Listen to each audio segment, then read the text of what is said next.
I think it's good. I think it's good. Yo, what's good, y'all? What's good, y'all? What's good, y'all? What's great? Thank you for tuning in to another episode of Can the Brothas Get a Rap Podcast. This is episode 49. My goodness, it's crazy. The episodes is flying off the hinges. I'm your host, Ashley Lovechild. I'm joined with my brother from another mother. Blood couldn't make us any closer. One of the best photographers in the world. My brother Santana, say something to the people. Yo, what's good, y'all? What's good? Bro, 49 episodes. That is a milestone right there. Can't say nothing about it. You keep doing what you're doing. This is gonna keep growing. Appreciate everybody in the chat. You know what I'm saying? We're just gonna get to it. Like my bro said, you got another packed episode as always. Got a whole bunch of shit to talk about. So we just gonna get right on it. You know what I'm saying? That's a dissect. The chat. We can't even see what's going on in the chat. What's going on? I can't see nothing in the chat. Can you see the chat? Pressing live. It's saying going live, but I don't see nothing I going on.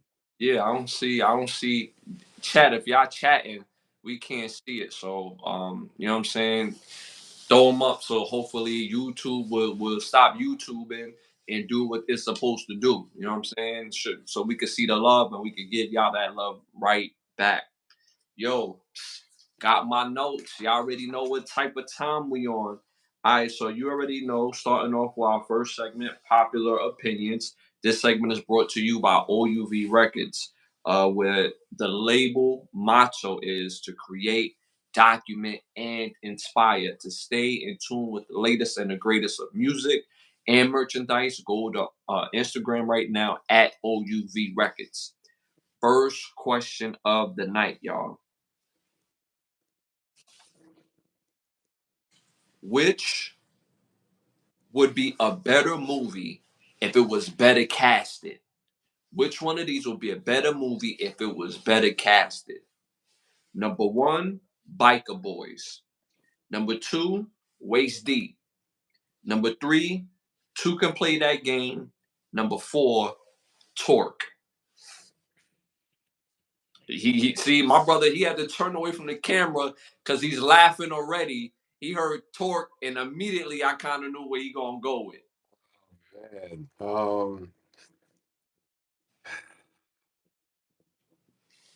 sorry. And y'all make sure y'all hit that like button, hit that like button, hit that subscribe button. Yeah. Yeah, I'm probably gonna have to go with Torque, man. It just wasn't casted properly. Um, the lead, it could have been somebody different. Uh, Ice True's character, I didn't really understand why he was in there, but okay. Mm-hmm. Um, Don't yeah. forget Star. Don't forget Federal.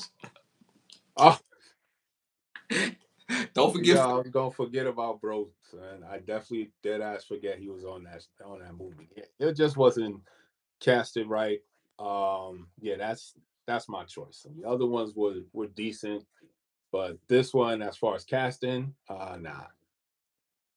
Oh, we could see the chat a little bit. Rowan 12 was popping. He said Transformers Age of Moon.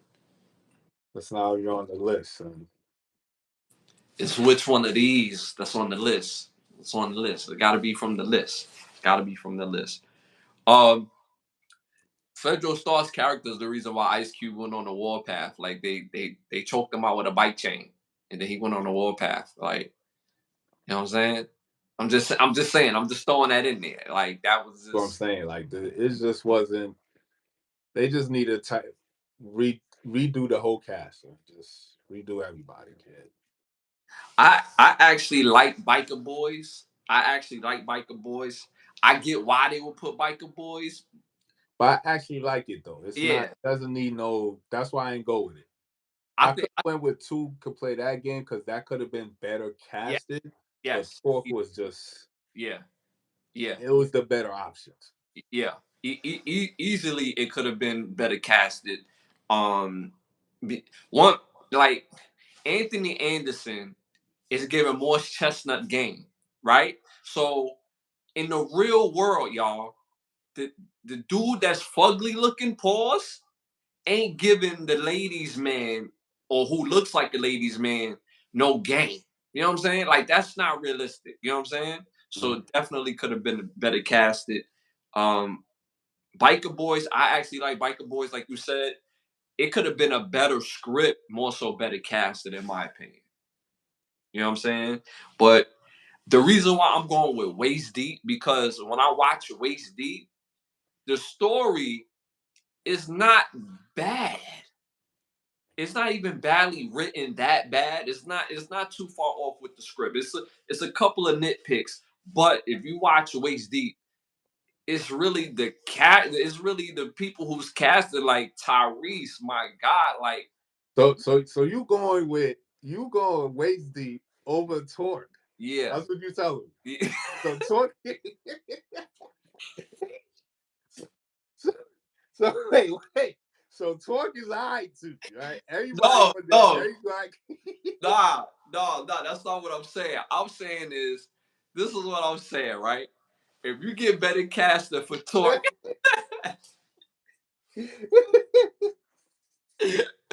no, this is how I'm looking at it, right? I, Oh shit.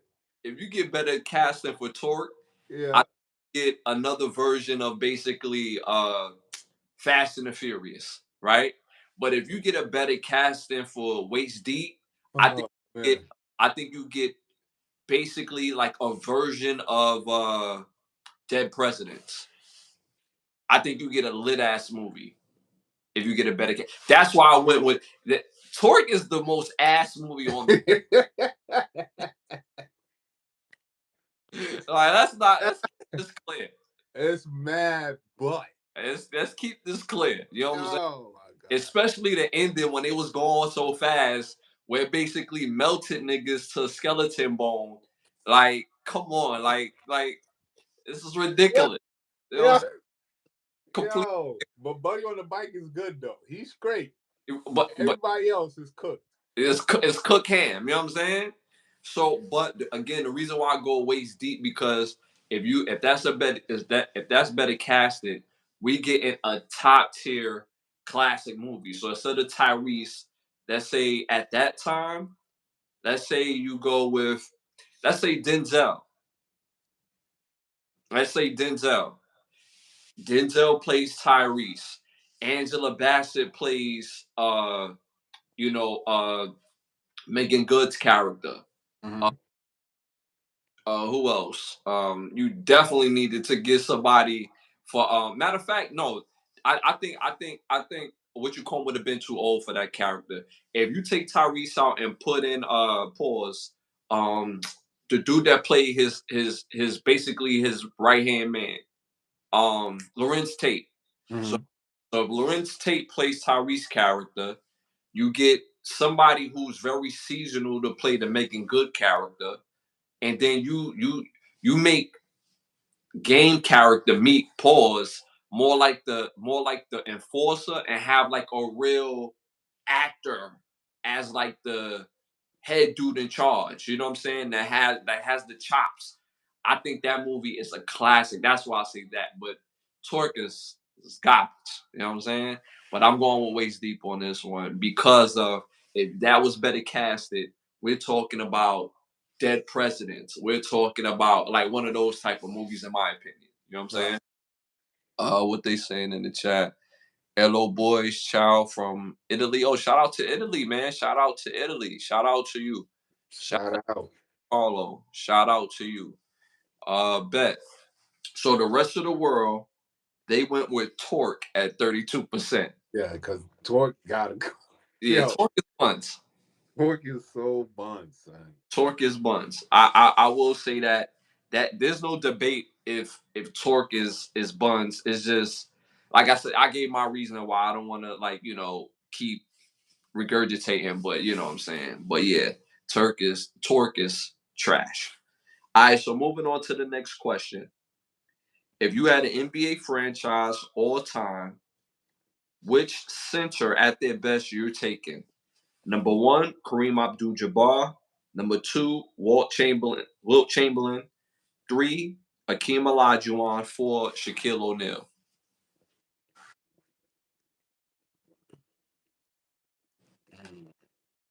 All these dudes is top level great, by the way. You know what I'm saying? Historically. So shout out to Treatment in the building. Shaq was definitely the most dominant, but Kareem numbers is different. That's a fact. That's a fact. Because LeBron just broke Kareem Abdul-Jabbar's scoring record last season. Right.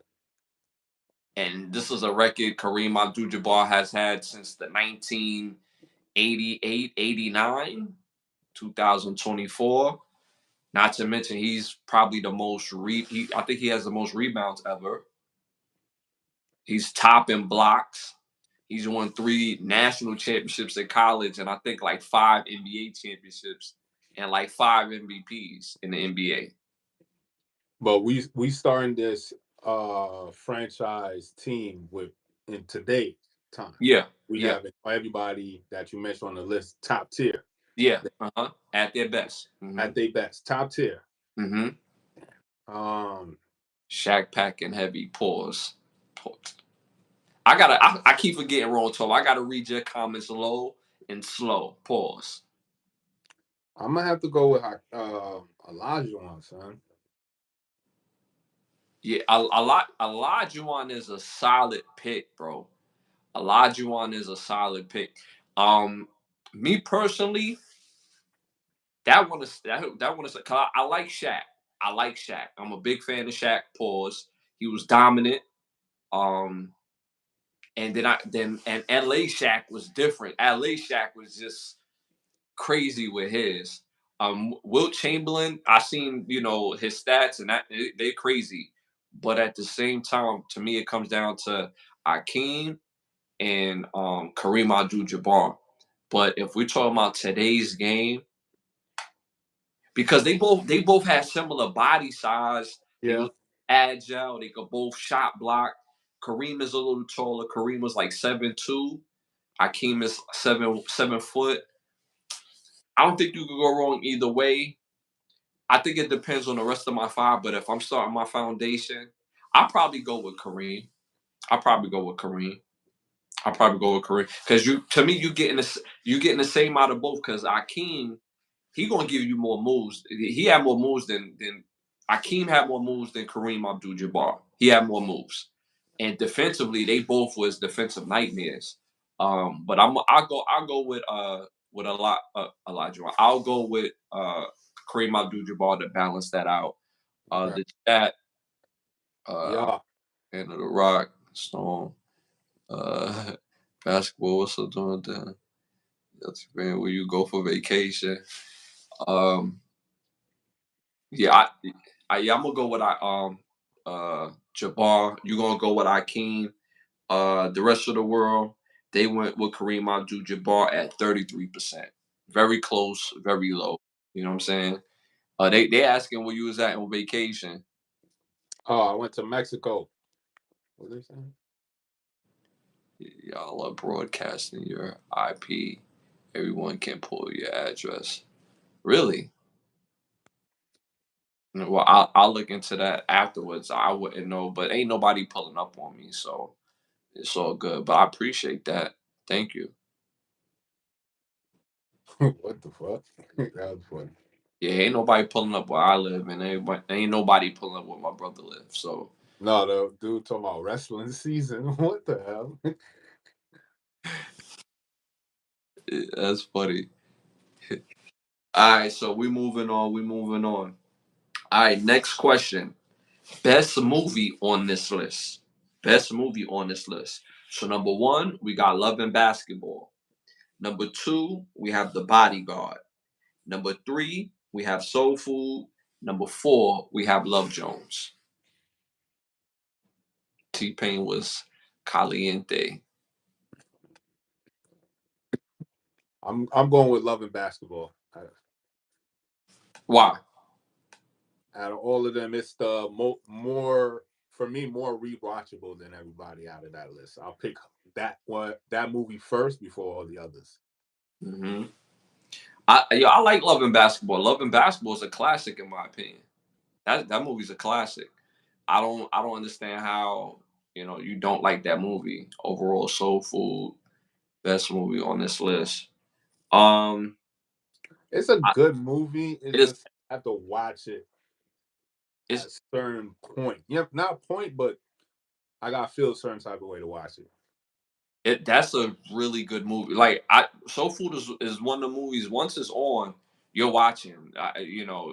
I think you have to be in a mood to say I'm gonna go watch it. But once it's on, you're not going to get up and just dip on Soul Food. It's a compelling watch. Uh, Mm-hmm. to watch it. The Bodyguard is very underrated, bro. It's very underrated. That's a dope movie. And Love Jones, you know what I'm saying? My boy Darius Lovehall, you know what I'm saying, you know what I'm saying? He had you know what I'm saying, a love for his girl named Nina, you know what I'm saying? But I think I'm gonna go with you, bro. Pause. I think I'm gonna go with Love Jones on this. Um, I've watched all these movies several times. I'm not gonna lie, the most scene that I like to watch the most out of all these movies is when Cousin Faith made her way up to Cousin Miles, studio room while he working on the piano, and she come rubbing his neck and he take it down in the little spot. You know what I mean? I'm just I Bendy. You know what I'm saying? That was a sexy scene right there. You know what I was mean? like, oh, my man took it did out on the piano joint. You know what I'm saying? And to keep it all the way real, you know what I'm saying? They probably had the best love scene out of all these movies. You know what I'm Right. saying? Like it Right. was cool. It was cool with Omar Epps and Sanai with the play for clothes. You know what I'm saying? That was cool. You know what I mean? But for some reason, when Cousin Faith, you know what I'm saying, and he had her on the wall, knocking her off, and you know, Cousin Terry walked in, she didn't say nothing. Like, oh, all right, we're gonna get up out of here. Like that was just hella popping to me. I ain't gonna hold you. You know what I'm saying? I ain't gonna hold you. I ain't gonna hold you. So you going with Soul Food? I'm gonna go with Love and Basketball. I Oh. think Soul Food. I agree with the chat. I think Soul Food is probably the best movie on this list. But Love and Basketball, it just have a vibe and a pace about it that you know what I'm saying. Like I'd rather watch from like day to day if that makes sense. Mm-hmm. So yeah, I'm gonna go with you. With Love and Basketball. Uh, they in the chat? They going with they saying with the Bodyguard basically. I see Soul Food in the chat as well. Bodyguard, yeah, Bodyguard. I'm seeing in the chat. The rest of the world they went with the Bodyguard at 41%. All right. All right. Shout out to the chat. Y'all picked Yeah, up one. dope movie, and it had our boy in the movie too. It had our boy in Bodyguard. Cool. Idolater, you Uh you so you're so oh, gr- quiet in hell. Bah! grandpa. Yeah, Grandpa. you know, Yeah, yeah, he was yeah, in he there. wasn't that. It's been a minute since I seen Bodyguard. I'm not even gonna hold you. It's a dope movie. It's a dope movie. The twists and the turns, dope watch. Dope watch. All right, y'all. Last question on popular opinions. Best album cover on this list. Best album cover. Number one, Mary J. Blige, My Life. Number two, Usher, Hard to Love. Number three, Beyonce Renaissance. Number four, Michael Jackson Thriller album with the Tiger. Mm. Oh.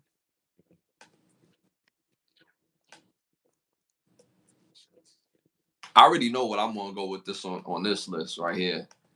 Cause for me, if we're talking about just like album, because for me, album covers have to stand out and it has to say something and it has to have like an overall concept of what your album is gonna be about.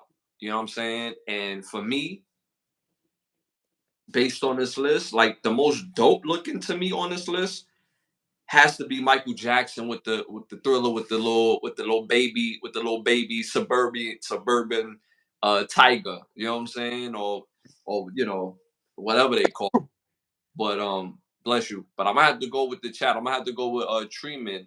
I'm gonna have to go with Usher's Hard to Love. He said Hard to Love. So Usher's Hard to Love. Pause. Because that particular album cover, I mean, the songs itself was reflected on being hard to love, and then the album cover had like Usher's face, but in stoned, and it was like chiseled, like you like what they call that in North Dakota. I think it's in North Dakota where they have the pyramids of the four Oh, it's about Mount Rushmore, John. yeah, the Mount Rushmore. So it was basically that on the album cover. You know what I'm saying? So that's what I'm gonna go with. Yeah, I'm gonna definitely go with the Thriller one. I think it was just the most iconic one, just because of when it came out. Mm-hmm. It's really hard to repeat because it's like you can't go back in time and rechange some. So it was just too iconic, and it was just like such a boss move of having like you said the damn tiger, the baby tiger on the Yeah, arm, yeah. just fooling like, you know what I'm saying, this my little pet John. You know what I'm saying? It's I feed him in the morning and I walk him in the mid afternoon type joint. So I'm gonna go with Thriller on that one. You know what I'm saying? He was hugging the little baby thing like it was a toy, and I'm like, Yeah. yo, a tiger's still a tiger, be like, At what the you end of the day, you know what I'm saying? At the end of the day. doing? I can't be mad at that. I can't be mad at that at all. The rest of the world, they went with Michael Jackson Thriller at 55%. That was like kind of like a blowout Mm. at 55%. That's dope though. That's dope. I all the other albums is fire too, as far as the cover. We just talking about just the cover, but that Michael Jackson Thriller joint was different. You know what I'm saying? Ahead of his time. And then he had the black on. It was all black in the back, in the background or whatever. Had the little light, and then that joint was tough. That joint was tough. I can't front. All right, moving on to our next segment. Hollywood needs to ask us.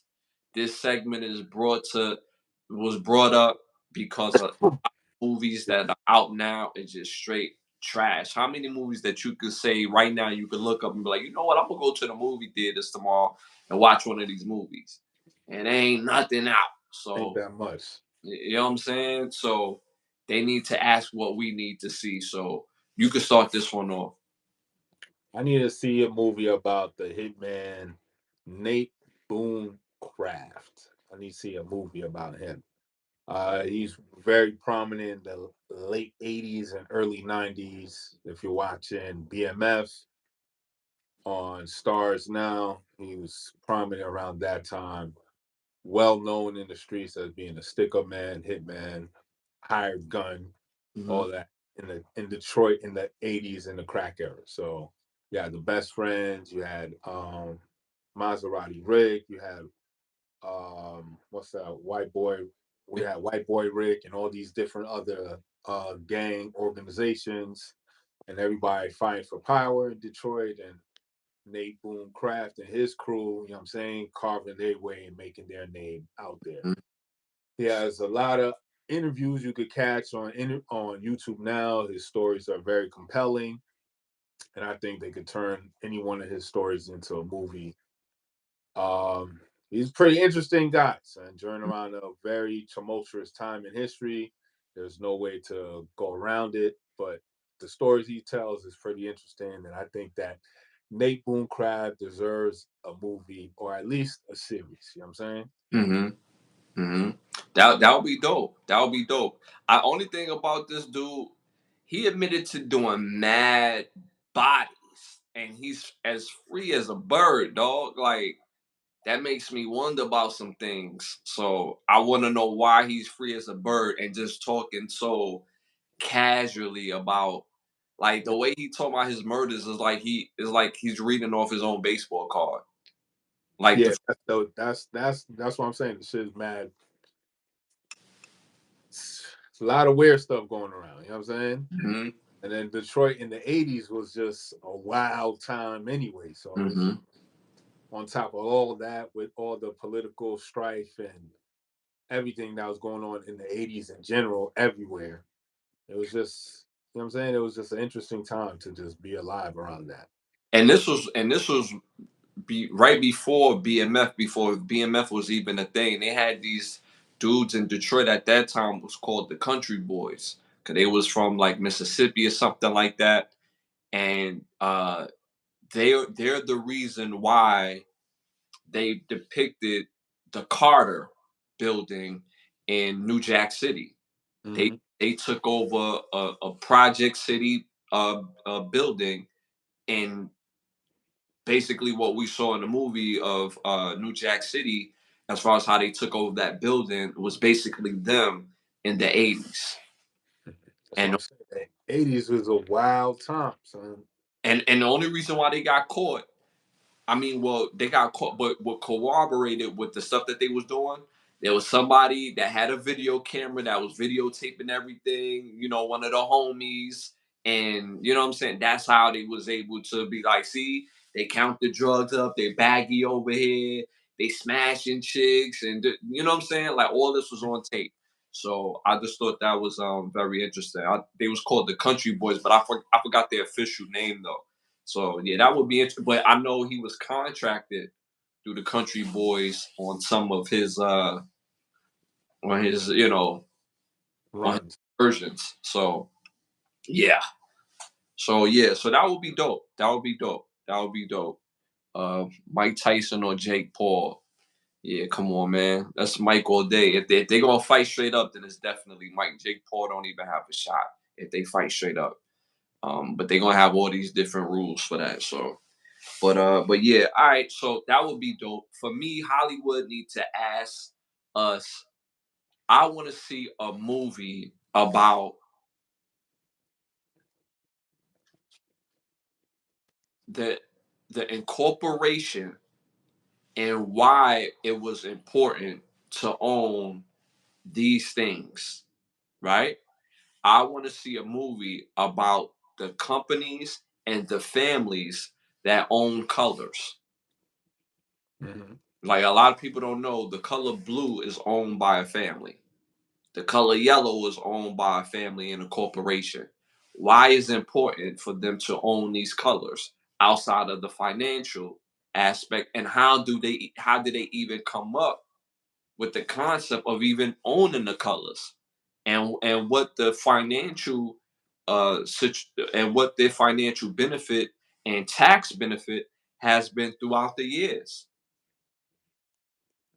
So I would love to see a movie based or in that. I'll be crazy because then it's like they would have to explain how colors came about, like who, you know what I'm saying, put colors together to and then name said color, Mm-hmm. and then how do you keep the process of making that certain color your own Mm-hmm. throughout all these centuries, and then own the name, if that even, if that's a linear type of progress, meaning that it went from beginning to end, is this one family that's been doing this since forever, or has it been broken up over the centuries, and why, you know what I'm saying, like how did that go about type shit. Nah, that'd be lit. Mm-hmm. I think so too. I think so too. And then you got to understand on the aspect of when you have something that gives to the whole world in that aspect, there's going to be a special tax break. So imagine if you, as a company or as a family, we could make a residual about more than $8 million a day, and having to pay very little on the tax benefit of that. Mhm. That's crazy. So with that type of money, how much property do they own? How many factories do they own? The type of power that generates. See what I'm saying? So I would love to see the full explanation of that. Like even the color red. The color red comes from Asia. If I'm not mistaken, it's either Japan or China that the color red comes from. Mhm. And they was able to light get it over here, and then they made up the term red. You know what I'm saying? Like even Crayola hasn't been around for 100 years. Crayola is something, It's not even 100 years old. Crayola was around when we was kids. You know what I'm saying? So Crayola had to be around what, maybe 50, 60 years. Crayola's been around since our parents was. I don't think Crayola was around for our parents. To keep it real with you, I think maybe like the 80s max. right, right, right. That would make all the sense in the world. So I would love to see a movie based on that. Again, the financial aspect of them making it, of how they choose who use this color and how they copyright. Because supposedly you're not supposed to be able to copyright, but somebody has the rights to this. So when you say you can't copyright and somebody has the rights to it, then that's conflicting stories right there. Somebody eating. So Facts. My man on left looks like a mix between Bob Marley and Tupac. Uh, is that supposed to be me or you? I don't even know, son. Yeah, cause Bob was light. Tupac was a little brown. I guess but Pac was bald. You got dreads. I got braids. So I was kind of confused on that. Yeah, I Uh, gotta reword that again. yeah. Shout out to Barrett though. Shout out to Mike in the building. What is better, winning a gold medal or Special Olympics having arms and legs? Barrett spot on mixed with Cat Creature from Thundercat. And y'all cracking jokes. That's what's up. That's what's up. We love it. We love it. We love it. Cool. Hit that like button. Hit that like button. We love it. We love it. All right, so moving on to our next segment, our must see segment. But make sure y'all hit that Patreon at Can the Brothers Get a Rap Podcast. Again, Patreon at Can the Brothers Get a Rap Podcast. All right, our first must see movie. You want to go first? Yeah, I can do that. my theme for this one for sure. You know how I do. I got a theme. I'm messing with one of my top 80s bros. I'm going with top Christian Slater movies. Christian, yo, he Christian popped it. Slater got 80s. some hits. And it's unfortunate I can only choose three. And you know what I'm saying? He got some fire joints. You know what I'm saying? So the first movie out of Christian Slater top movies is Mobsters. Gotta go see Mobsters. Came out in 1991. Stars Christian Slater, Patrick Dempsey, Richard Grieco, Chris Penn, Costa Manier, and Costa Manier. So basically, a movie about the beginnings of the mob and how the mob created the commission, all the different families to rule over New York, and eventually spread out across the United States. Fire movie, definitely dope. 90s style. You won't be wrong with that one. Definitely a good pick. So my next Christian Slater movie is fire movie again called Broken Arrow. Fire. Fire. Dope movie. Came out in 96. Stars John Travolta, Christian Slater, Samantha Mathis, DeRoy Lindo, Bob Gunton, Frank Whaley, Howie Long, Vondi Curtis Hall. Tough, Fire movie right here. tough cast. Tough cast. Everybody was top tier. Action was lit. I believe this one was John Woo directed because the action was crazy on there. So about Air Force crew that's monitoring this um, uh, military train that's delivering a nuclear bomb to another facility. A lot of shit go down, and you just gotta watch and see how this shit go down. You know what I'm saying? Fun, Fire movie. fun fact, not to cut you off, fun fact. Curtis Vondi Davis, that you just named, right? You know, he wrote and directed Waist Deep. Oh yeah? Yeah. Oh yeah, my nigga doing his thing. You need a better cast though. He'll put Uh top 10 cast and get that bum ass cast.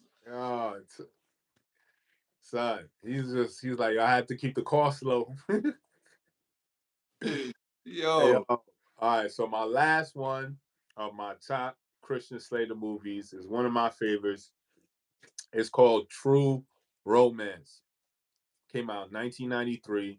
Stars Christian Slater, Patricia Arquette, Gary Oldman, Dennis Hopper, Brad Pitt, Christopher Walken, Val Kilmer, James Gandolfini, Michael Rappaport, Samuel L. Jackson, and Chris Penn. Whole bunch of people on here. You know, Tough cat. fire cast, tough cast. Again, a fire movie from the 90s. Definitely gotta watch this movie. It's just a dope movie. You know what I'm saying? So these are my top 3 Christian Slater's movies. It goes with Mobsters, Broken Arrow, and last but not least, True Romance. Go check those movies out. You know what I'm saying? Tough movie. Tough movie. I watched True Romance probably like 3 weeks ago. Fire movie. Fire movie. But Still a shout fire, out man. to Ashton. My bad. What you said? I said that shit is still a classic. You know what I'm saying? That's a fact. That's a fact. So my 3 movies. I'm not like my brother that always have a theme. Me, I try to name movies that y'all probably, yeah, I seen it, but y'all didn't see it. Like y'all probably seen the headline, but y'all ain't never watched it. You know what I'm saying? So my first movie, a must see movie for me is It Could Happen to You. Came out in 1994, directed by Andrew Berman. Andrew Berman also directed Striptease. The cast stars Nicolas Cage, Bridget Fonda, Rosie Perez, Wendell Pierce, and Stanley Tucci. Fire movie, dope cast. You probably know Wendell Pierce, best known as Bunk off of The Wire. Y'all know who Rosie Perez is. Y'all know who Bridget Fonda is. Nicolas Cage and Stanley Tucci.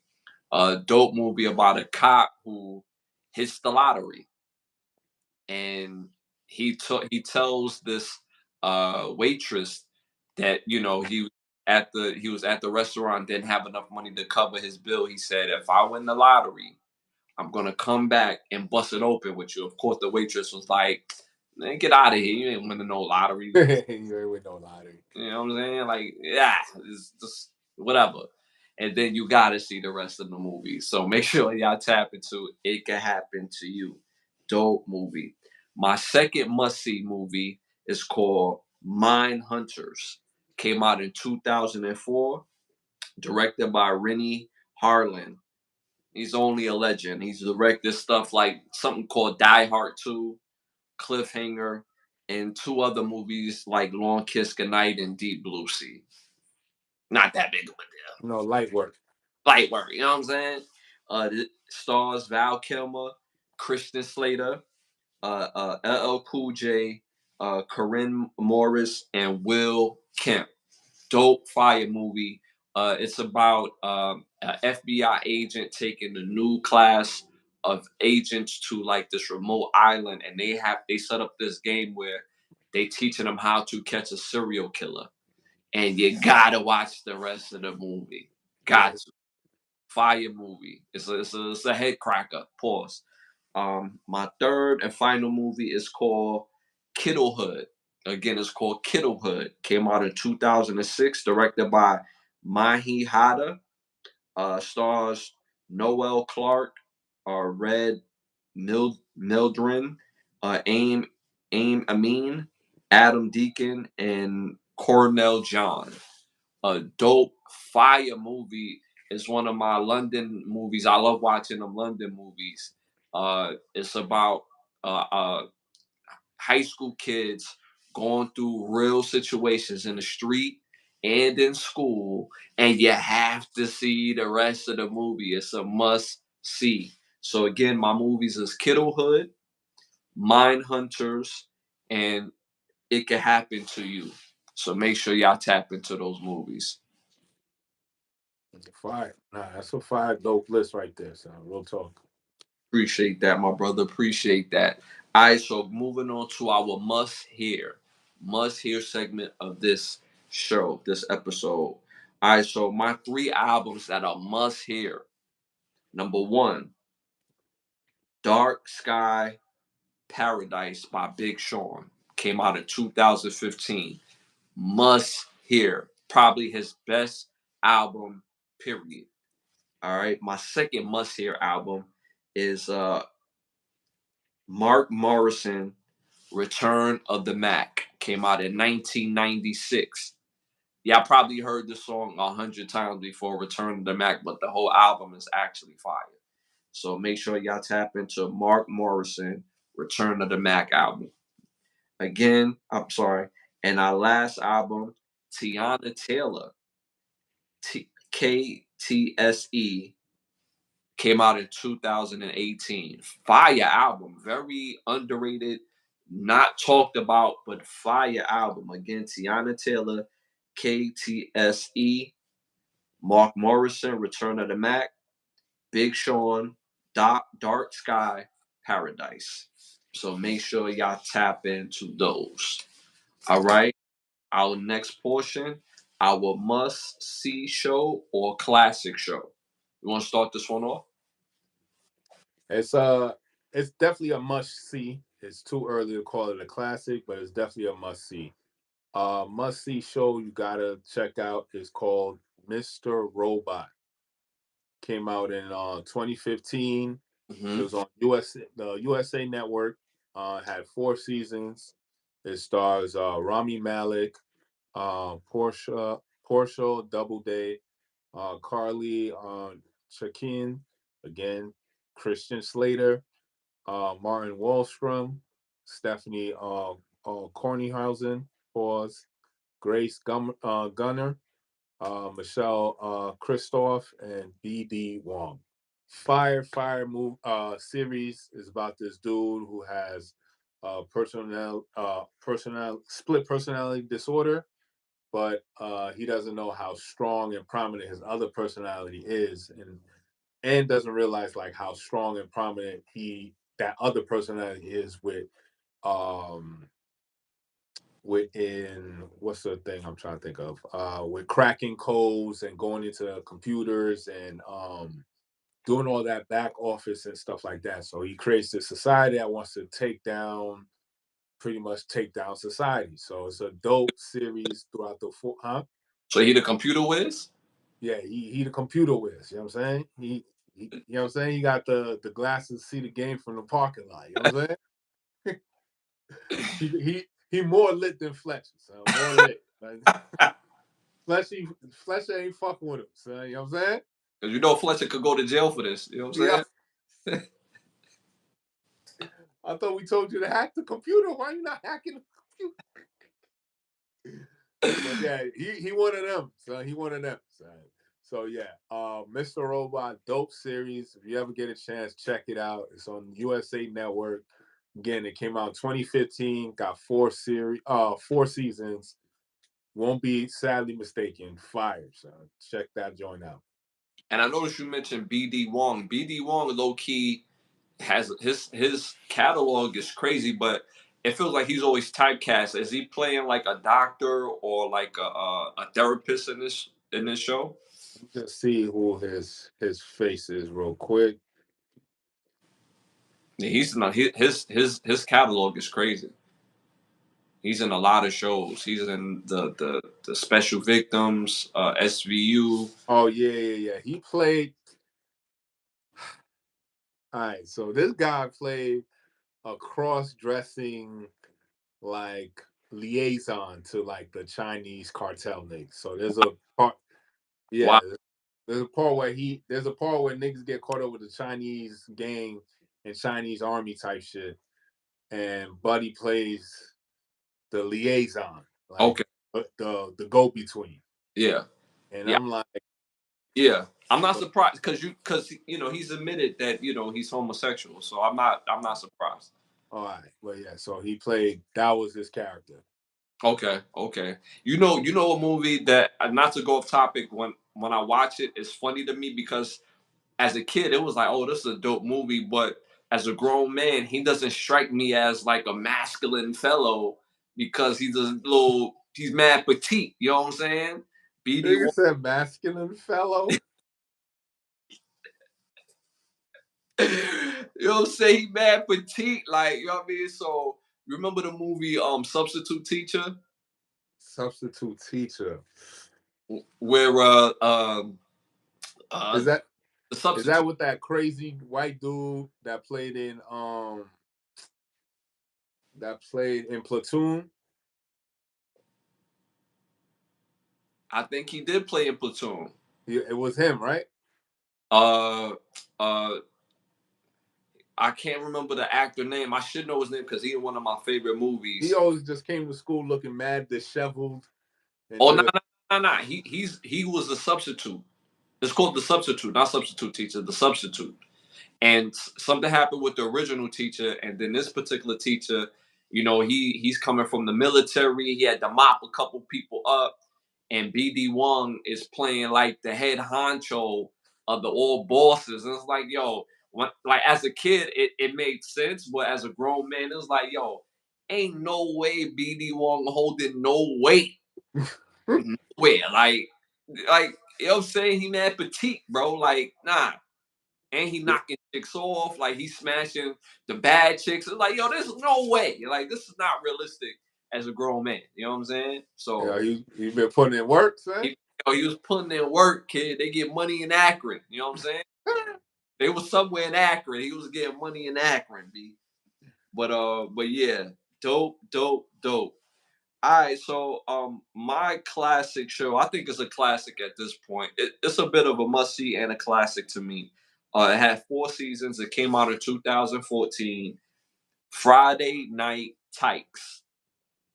Okay, yeah.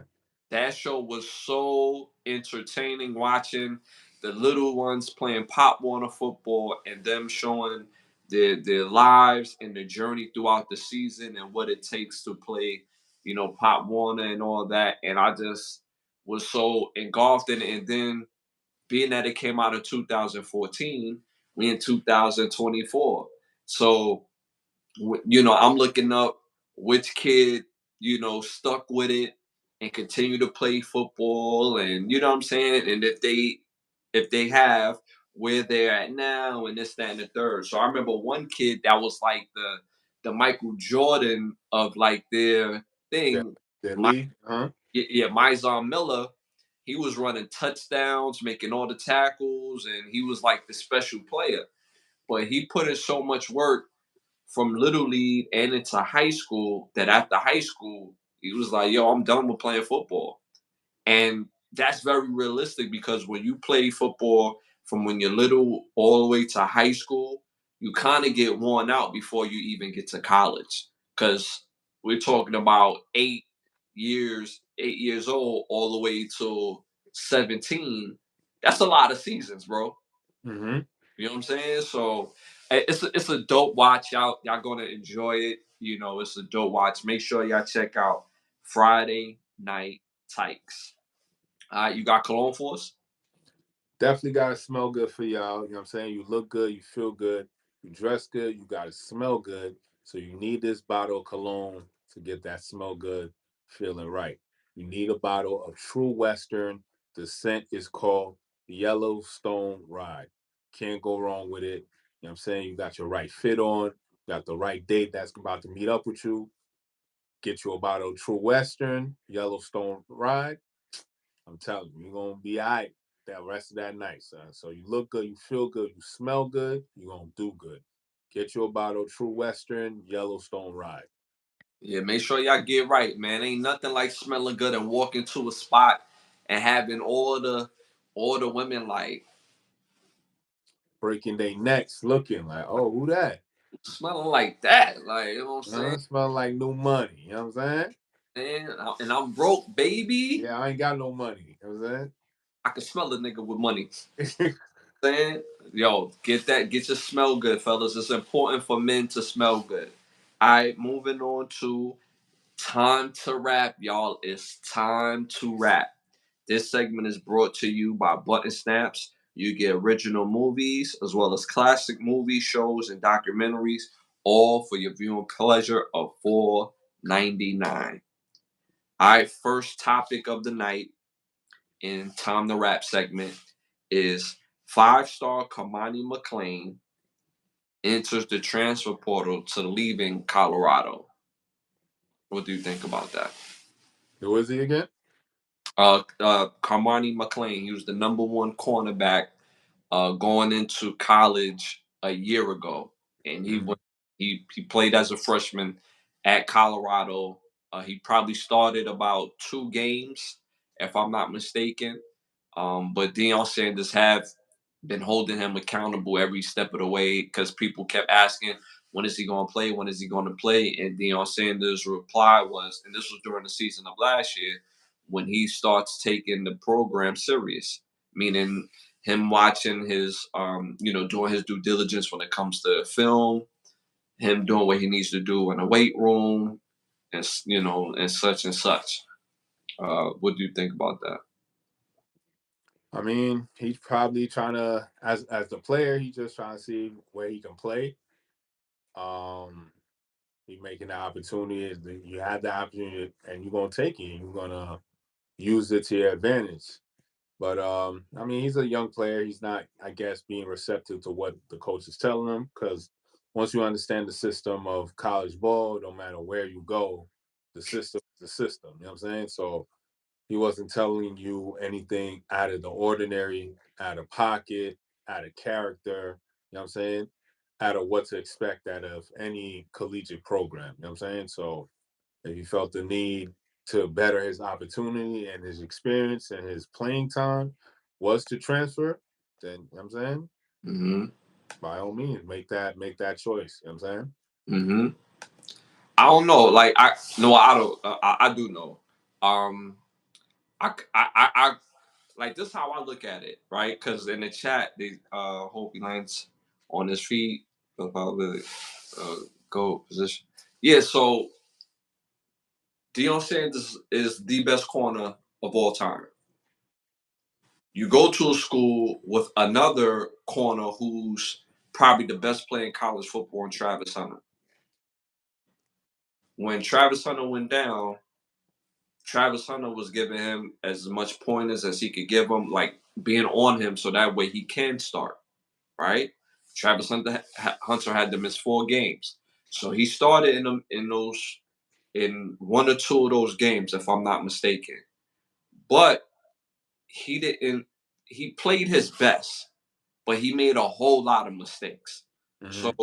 Deion Sanders, if he's saying, yo, you need work and you need to do this and do that, then why not just do it? You're one step away from playing in the NFL. Like this, how fast these years gonna go by, right? This is this is Travis Hunter's 30 in college football Already. already. So, bro, Travis Hunter's gonna be a top 5 pick when he comes out. So you see the format, you see the blueprint right in front of you every day, and you only have to play one position. Travis Hunter he starts both ways. So how can you not go there with a type of energy if you really trying to change the livelihood of yourself and your parents and the ones around you? And I'm pretty sure he's doing the best that he can, but physically doing the best that you can is not the same as understanding the moment mentally. I don't think nobody's really in his ear mentally understanding and seeing the blueprint. You at Colorado, you're somewhere with the best cornerback of all time. You Right. can't go nowhere else. You can't go to Georgia. You can't go to Ohio State. When them calls are being made from college football to the NFL, you think Ohio State, Alabama, uh, any of the Georgia, you think any of those schools has a coach on their team that could tell an NFL coach or NFL scout or NFL whatever about cornerback, a position that you play better than Dion? Come on now, that don't make no sense. Um, and he has a lot of potential. He has a lot of ability. He's physically gifted. He's like 6'2". He's tall. He got some speed on him. But I honestly, I wish him all the best. But I think he's not making the best decision for himself because you can see that Deion Sanders wants this kid to play. Like Deion Sanders even lined him up against Jerry Rice's son, Brendan Rice. And he was giving Brendan Rice some problems because he's tall, he's agile, and stuff like that. He was giving him some problems. So you have the talent, you at the right place. You're not gonna go to any other school, and nobody watches. My team is Michigan, right? But let's keep it real here. As big as Michigan is, and as popping as we are, people are watching Colorado more than any other school in the country right now. So where you gonna go? You gonna go JUCO? You gonna go to Nassau Community College? Mm-hmm. He gonna go to Morrisville? Where he going? You gonna go to Lackawanna? You gonna go Mississippi Gulf Coast? Like, come on, bro. Like, I really wish him the best. I don't say that haphazardly. I'm not saying it as a like how somebody say like a backward compliment. Nah, I'm saying that fully. I hope the best for him. I hope he chooses a school where he could not only display his talent, which he was already doing, but he's receptive to the program. And like you said, the program is the program no matter where you go. So all right, moving on. All right, our next subject on this, our next topic, NBA player Jontay Porter gets a lifetime ban from gambling. He was gambling on. He was just gambling on everything, huh? He was gambling on his games. He was gambling on other games. Of course, he has inside information on who plays and who don't plays per night. He was gambling on his team to lose. Like he won $1 million. I think he won $1 million one particular time from a game. Yeah, he was doing a lot. What do you think about that? I mean, I hope he saved his money and invested it because now them NBA checks is over with. You know what I'm saying? That's a fact. Probably come after him with suing him or some shit like that. Or, you know what I'm saying? Breach of contract or something. Who knows? Yes, my bad. Go ahead. A lifetime ban is steep, but for what you did, gamble, and you got away with it, I just hope it was worth it. You know what I'm saying? Mm-hmm. Mm-hmm. I mean, at the end of the day, I ain't gonna lie to you. I ain't never heard of Jontay Porter before this. So he was trying to get his hustle on, and just got caught. You know what I'm saying? It is what it is. You should have been hustling the 3-man weave, nigga. It, some defense or something like get right. Next stop, China League. Man on the left look like LeBron. The man on the right look like Snoop. Yeah, so I I mean, why risk it though? Like I get it, right? The thrill of gambling, like gambling itself is a real thing. It's a very real thing. I get it. But you're in that position, like the average NBA player, even if they're not known, makes about $5 million. So let's say he's making $5 million. Not to mention he gets per diem per week. Per diem is like another $1,200-$1,300 a week that you just get for incidentals, your pockets, food, if you're traveling, whatever. You get that regardless every week. And then you have a contract period. So your contract is for a player like him, his contract was probably 2 years. So that's what we risking. Just for the gram, son. Just to be seen. Just for Like life. like they don't out of all these years, they don't know that the NFL and the NBA, they have a portion of FBI that works on their payroll to make sure that the players don't mess up the credibility of the leagues. They all $1 billion franchises. You know what I'm saying? So your little $2 million deal, 3 million, that's nothing compared to how much money they make every Sunday. You know what I'm saying? Mm-hmm. And then do it become worth it? Like I get the thrill of the rush, but why not do it smartly? You know what I'm saying? Like they know who your man's in the midst. So you my brother. If I send you to go place a bet for 50,000, don't you know that they pulled up your credit history? They pulled up what you did in the past for you to have that type of money to go place a bet. Oh, nah, but he's linked to this person. So he must have got the money from this person to go place that bet. You don't think they know that? That's what I'm saying. Like, This is $1 billion industry. $1 billion industry. You think they gonna let your little ass, not him in particular, pause, but just all the players in general? You think they gonna let your little ass ruin the league? not happening. Not happening, yo. It don't matter who you are.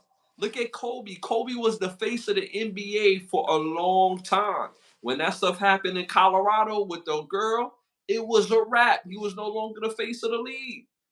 We're not gonna let you tear this down, player. You crazy? When Iverson was that dude, they said, nah, he's hip hop. He can't be the face of the league. Every kid and their mama want to see him play, but he's hip hop. Fuck out of here.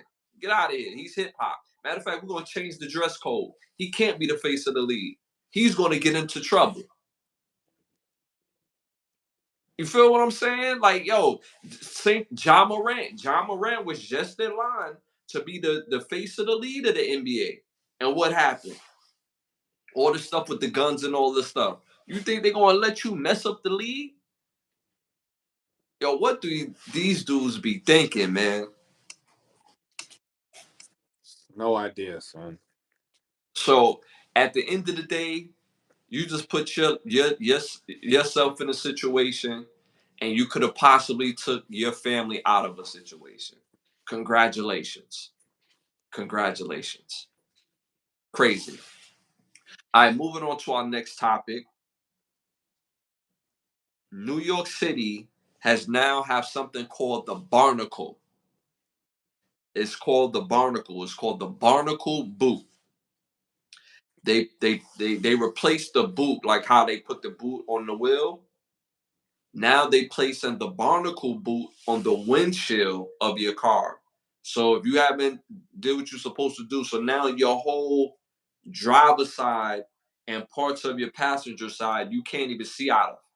So that still that they had, now they place it on your windshield. It's just until somebody figure out how to take that off. You know what I'm saying? Yeah, people saying that.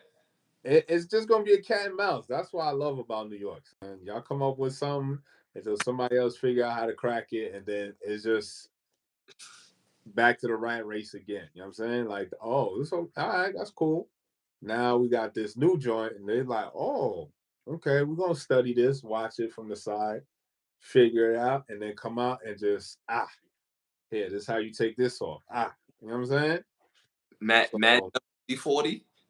yeah, mad WD-40, mad. You know what I'm saying? Drip drop over here in this corner over there, and then bloop, that shit gonna come off right, just like that.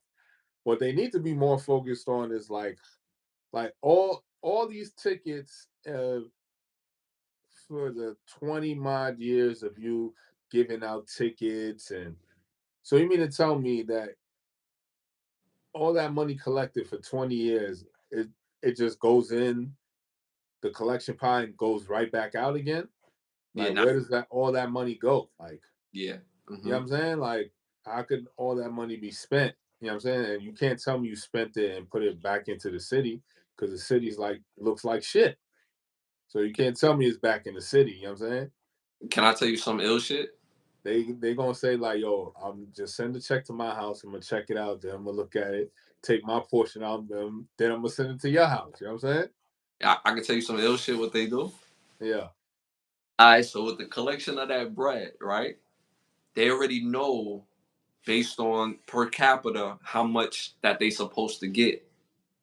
So it's like you know how child support, regardless if that father pays or not, or the non-custodial parent pays or not, the state is going to still send them that child that money. So it's not like if no job, no check. It's not like if the parent don't pay, the kid don't eat.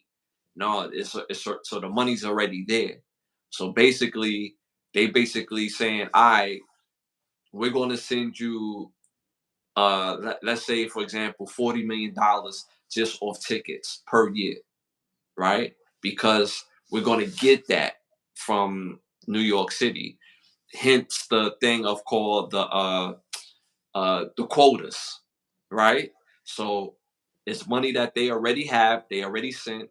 So the ill shit about it is that they get a policy on that money that they already sent, right? Mm-hmm. Now they got 40 mil and they create a policy off the 40 mil. So that gives them another set of bread, right? So now what they do off the policy is now that they done tripled it by getting a loan off the policy. So because they're going to get the money regardless, now the policies and the loans become an entity and a business of itself. Mm-hmm. That's why when New York City say, "Oh, we in the hole a trillion," and that's how they count and all that. It's just lovely because regardless if they make the dollar amount or not, they already made it because of how many people that live in New York City. So it's already factored into the policy based on the number of people, based on upon the variable of how many people are gonna not do something. You know what I'm saying? So And just based upon that, they could take that mathematical equation and be like, yo, this thing they gonna make this amount of bread every hour. So if you do take out a loan, you won't get your bread back based upon this shit. You know what I'm saying?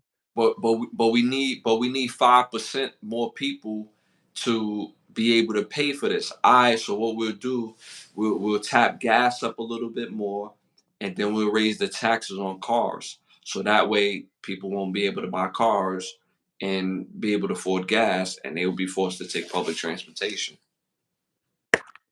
They got every way, everybody by the balls. Any way anybody look at it. Man. You see how ill the game is? Like you know what I'm saying? Like that's how when I say that, some people may not believe it, but this is how it is for real. This is how they eat, B, and that's just from one particular part of the city. Crazy work, crazy work, crazy work. All right, next topic. Uh, Antonio Hicks, who's charged with first-degree murder for the assault and with the attempt to murder his mother's boyfriend, Sergeant Johnny Colburn, and shooting his mother, Nicola Pace. The mother survived. She survived, but obviously, Sergeant Johnny Colburn has lost his life. Clyburn, I'm sorry, Clyburn has lost his life. They're saying that the guy has some sort of emotional behavioral problem, which led to the shooting and the death of the mother's boyfriend, and he tried to kill his mother. So that's what they going with. That's what they're going with. I mean, white people, right? Nah, these are brothers. Was it his actual father, or his like step pops? No, no, that wasn't. That was his mother's boyfriend. Oh, just a mother boyfriend. Uh huh. He got a history of mental issues. See, now this is where it becomes tricky. He doesn't have a history of mental issues from what I've read, but they saying it was because mental issues. I mean, what made him? Was he attacking the mother? Like, were they in No, a no, argument? no, the boyfriend was actually going to propose to the mother. So they was in the midst of getting engaged. Uh, uh, yo, young brothers who's watching this, I say, yo, don't get involved with shorties with kids. Just don't do it. If you can avoid it altogether, do it. You know what I'm saying? It's unfortunate this man lost his life, and it's just unfortunate. So shouldn't have been him. I don't know. This is tough, but in the whole grand scheme of thing, like just don't mess with chicks with kids. I mean, it's not your kid, it's not your burden. You know what I'm saying? Just don't do it. And that's with somebody who don't have kids. If you have kids, then talk to somebody with kids. Or if you don't, you don't. You know what I'm saying? But that's just damn. I don't know. That's tough. I feel sorry for the family that lost that son, a cousin, a brother, a friend. It's tough. Where was it at? I forget where they said it was at. I forget. I had it written down. I didn't put it on the paper. Yeah, that's tough. But his name is Antonio Hicks. He's the one that's being charged with the murder of first degree. And then after he, like I said, after he kills the boyfriend, his mother's boyfriend, he looked his mother in his eyes and shot her twice.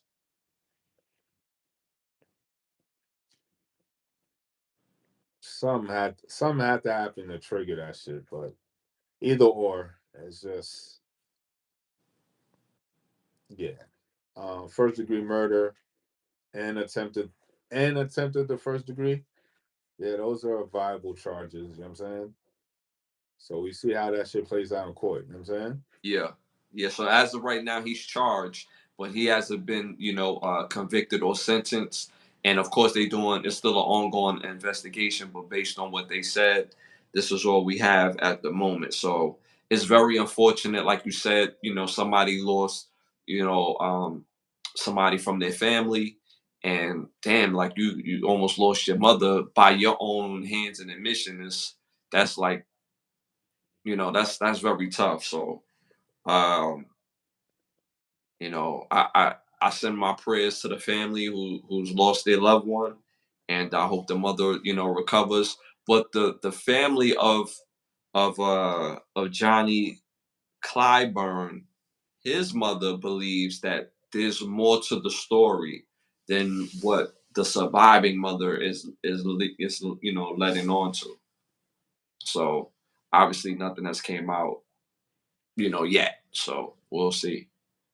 Yeah, we'll see. But All right, so next topic: states like California, New Mexico, Colorado, Hawaii, Alabama, Tennessee, Florida, South Carolina, and North Carolina has now legalized marrying your first cousin.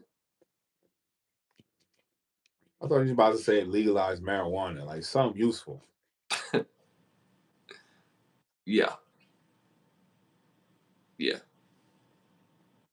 Like we still have sundown towns, but you talking about marrying your first cousin. yeah, yeah. We talking about sundown towns in 2024. Explain to them, for those who don't know what sundown towns is, please. Meaning, if I'm walking around with this shade on me in a specific town, right when the sun goes down, and I'm still there, I won't be here in the morning. You get what I'm saying? So if you go to these certain towns that's still in the US, still to this day, still have these laws in place right now, as I'm sitting here with you live, while we kikiing about other goofy shit, we still have these laws in play. If you're caught in these towns after a certain time and the sun goes down, it's over for you. They're gonna have to call a search and rescue party to find you. And it's probably gonna take a couple of weeks. But yeah, you can marry your first cousin. So there, you know what I'm saying? Balance. You know what I'm saying? It's America. You feel me? And don't you think the some of these states are interesting in particular? Because I say California, New That's Mexico, wild. huh? I said California is wild. I thought they were progressive, but they not. New Mexico, I don't know what to say about New Mexico, but you know what I'm saying? Colorado, Hawaii. Hawaii, that's wild, but Mm-hmm. yeah, Mm-hmm. Colorado. And, Mm. and basically the Southeast, when you're talking about Alabama, Tennessee, Florida, North Carolina, and South Carolina. And that's what I be talking about. Like, we still got sundown towns. Mm-hmm. Until y'all can make that make sense, y'all can't tell me about no other shit that y'all put into play. Mm-hmm. I don't care if black, white, or whatever. Like, that just lets me know that y'all all part and parcel of whatever game y'all playing. You know what I'm saying? That just lets me know that there is a game being played.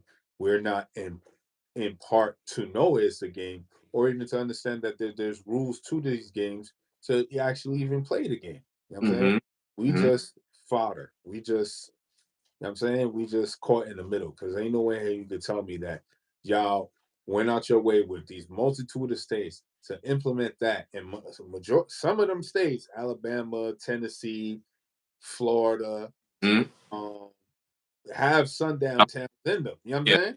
Mm-hmm. But yeah, you still feel the need to be progressive and allow people to marry their first cousin. That's just beautiful. You know what I'm saying? Mm-hmm.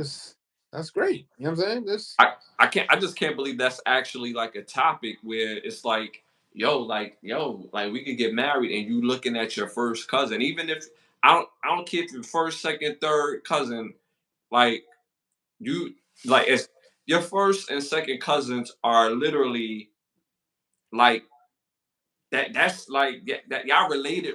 Like that's mama's sister kids or your father's brother's kids, or you see what I'm saying? Like, so how do you look at your first cousin and be like, yo, I'm married? Like that to me, that's just bugged out. Like I don't even understand how you can even find them attractive. It's still your first cousin. on top of that, again, throughout the multitude of states that this has passed, with no um with no pushback, nothing, right? Mm-hmm. First of all, the amount of people to get it to pass throughout all these states unanimously lets you know what type of mindset we have Mm-hmm. to allow certain bills and certain laws to pass. Mm-hmm. The mere fact that y'all thought this was a groundbreaking law to get passed, and you gonna get an attaboy, a pat on the shoulder, like you really did a good thing. You know what I'm saying? Mm-hmm. Lets me know like what type of time we on. Like, you know what I'm saying? Mm-hmm. I tell my bro all the time, I'm just here to observe and report. So that's all I'm here to do. You know what I'm saying? Here to sip the Kool-Aid, take some of the hors d'oeuvres, and vibe. I'm not partaking in the party. I'm not checking no back rooms. Mm-hmm. I'm just chilling in the lobby, cooling by coat check. Cause when it's time to dip, I'm already there. You know what I'm saying? Yeah. So I'm cool right there. The hors d'oeuvre man and the champagne bubbly man, he come around. You know what I'm saying? I get my cup, I get my little plate, my little eats, and Mm-hmm. when it's the breeze, I'm up out of here. Cause you can't tell me this, as women are fighting for equality, you can't tell me this is equality.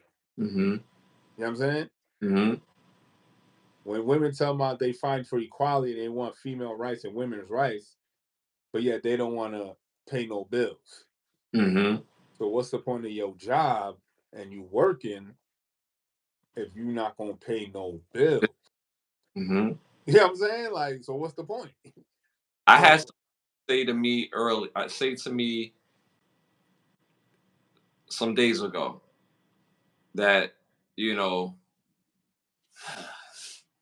that like their their the matriarch of their family is a certain age, so they like damn like they're gonna be a certain age paying bills, and I'm like, so what? Because the person was like, you don't want to be in your 60s and still like working. I know for a fact when I'm in my 60s, I'm going to be working. So it's not if I want to be it. It's not a fact of what I want. I know what the reality is. Most Americans in this country who are 60 years old and older, guess what? They have to work. Even if they get it, some people have their pension, but what people don't realize, Social Security is not that high, so you're not going to live off of $40,000 in this country nowhere in Social Security. And then if you get a pension on top of that, guess what? You pay taxes out your pension. If you're over a certain age, you don't pay taxes on Social Security, but you have to pay out your pension. Unless you have an IRA, you don't have to pay taxes twice. You still pay taxes one time. So money, you paying taxes off money that was already taxed. Like, how you gonna tax my pension, son? Like, what the fuck? You've been taxing it for 30 years, my nigga. I can't get it one time, no tax? One time, blood, one time? see, Like, get the fuck out of here, son. Like, nah, son. You taxing my bread every week for 30 years. Don't work for 30 years and say, yo, can I get my deferred comp? Because now,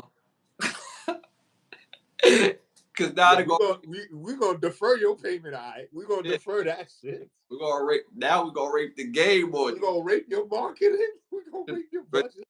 Rape your promotion, you know what I'm saying? Like, we're gonna take all that, B. Like, yo, this is very real. So people who are over a certain age don't have it on easy street.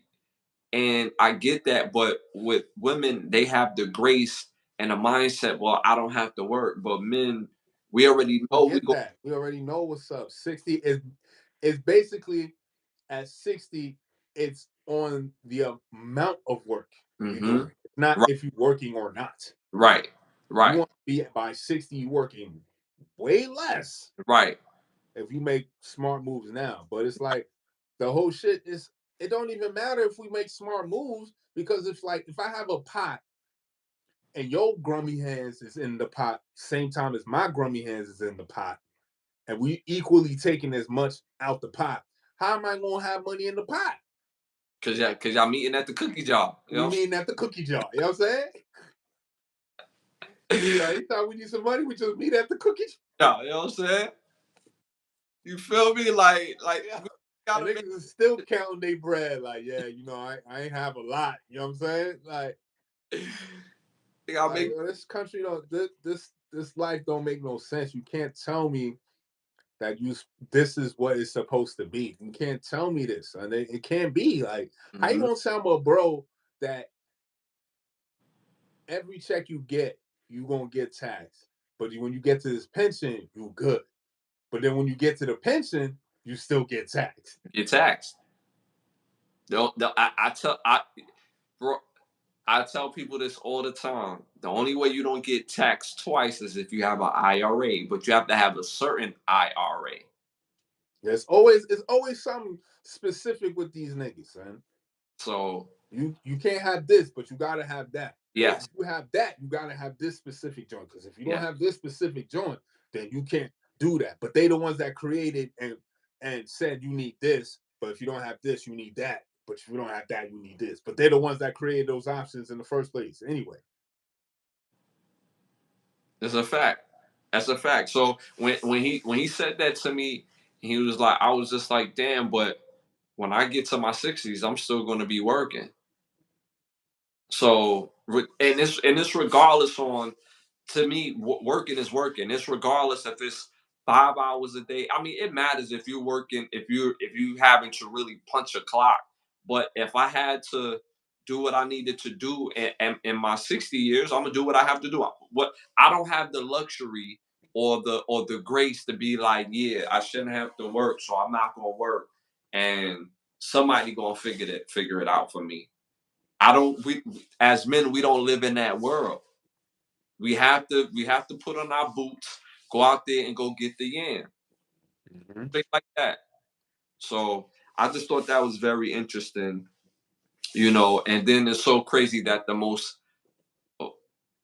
vibing topic of these states is to marry your first cousin instead of helping people put money in their hands, create different things for small business people, create more jobs and ways to advertise even more, or be in tune to what today's culture is doing and create jobs among that. So it's like it's just it's crazy that this is what that came down the pipe first and foremost. This And what you unclog the pipeline for. right.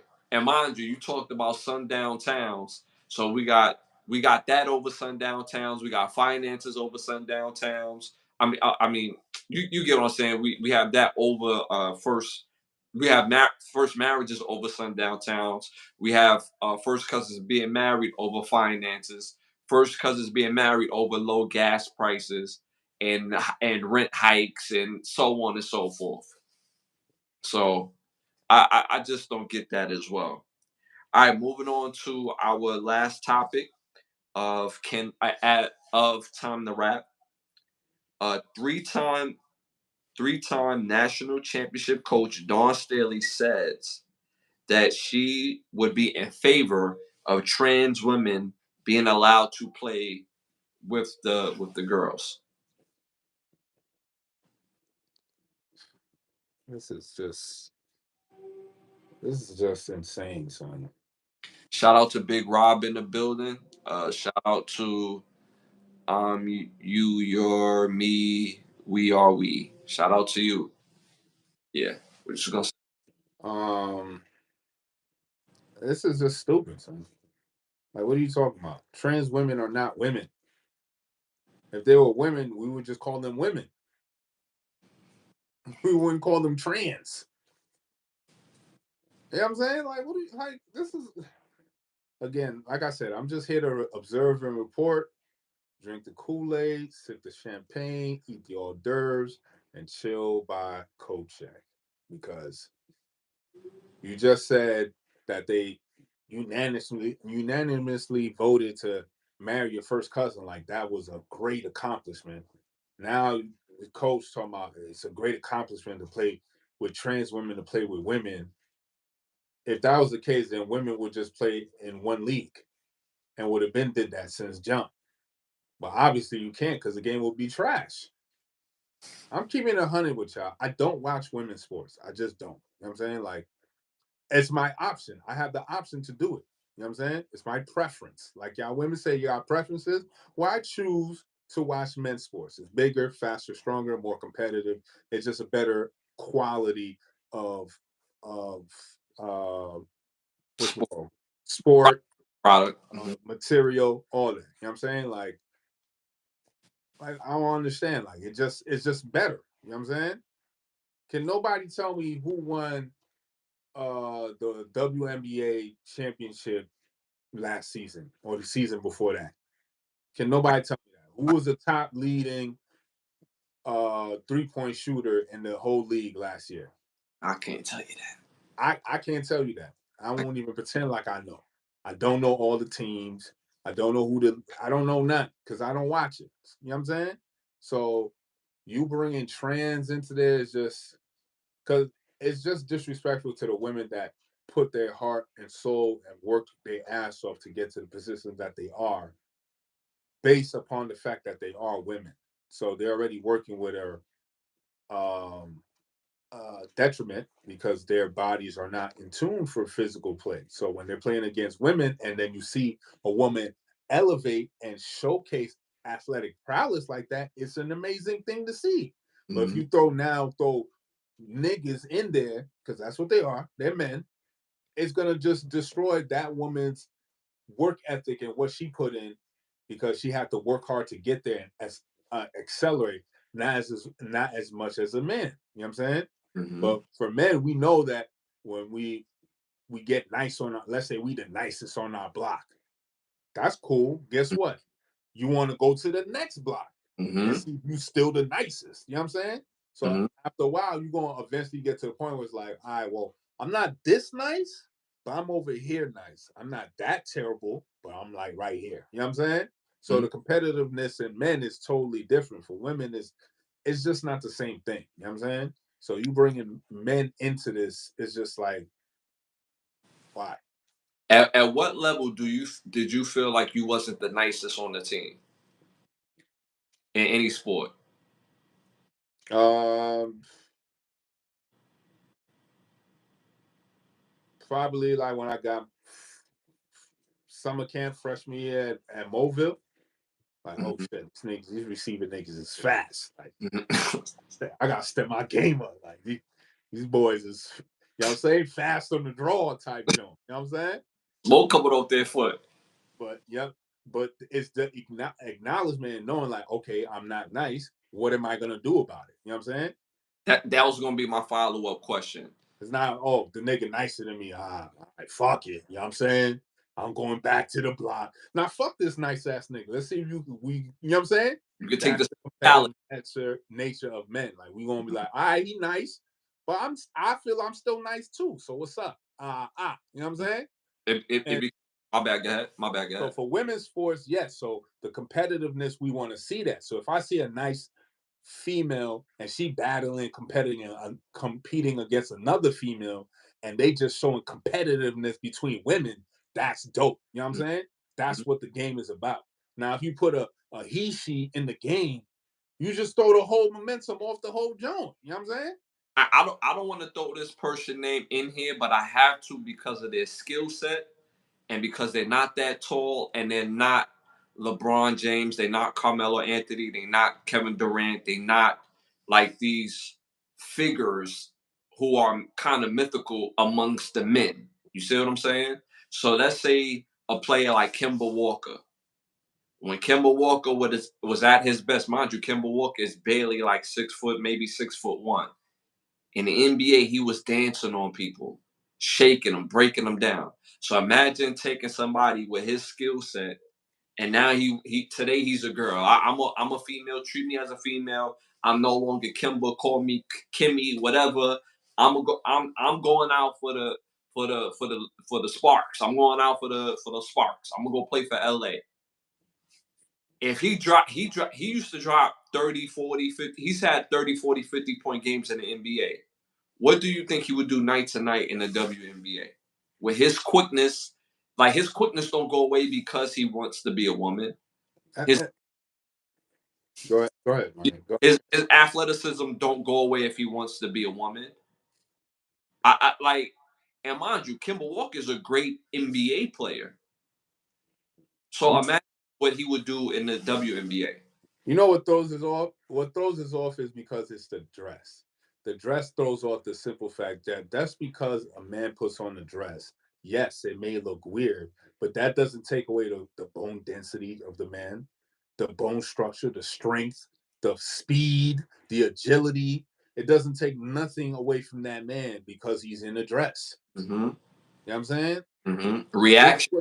This is the reaction time. This is what you women don't understand. Just because he's in a dress, that his powers of a man just been usurped, just been taken away. No, it's still physically there. Like, you know what I'm saying? Like, it's not going nowhere just And because he's taking hormone pills or hormone blockers. Like, what? Think a nigga had 30 years of being in a male body. Like, what are you talking about?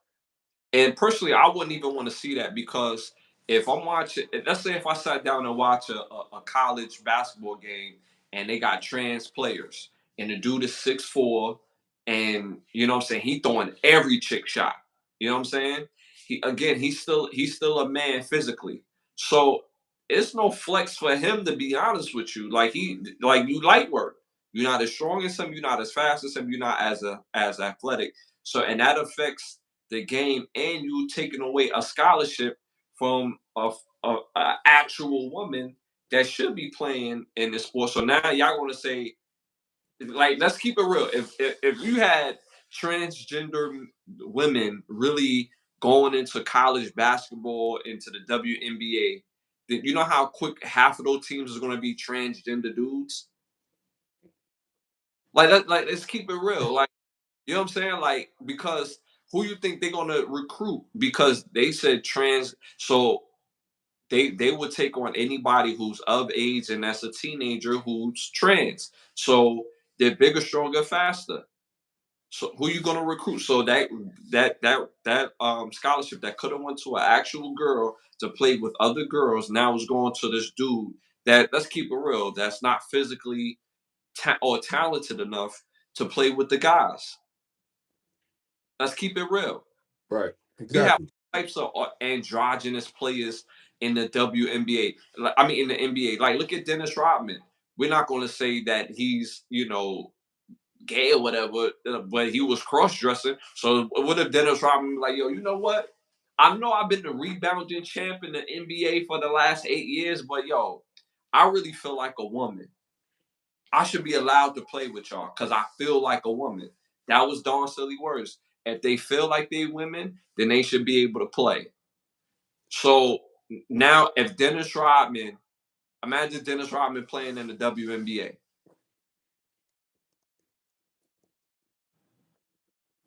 Shit is wacky, son. Come on. So if they don't feel like women no more, then they don't gotta play in the league no more. Like this is this is stupid, son.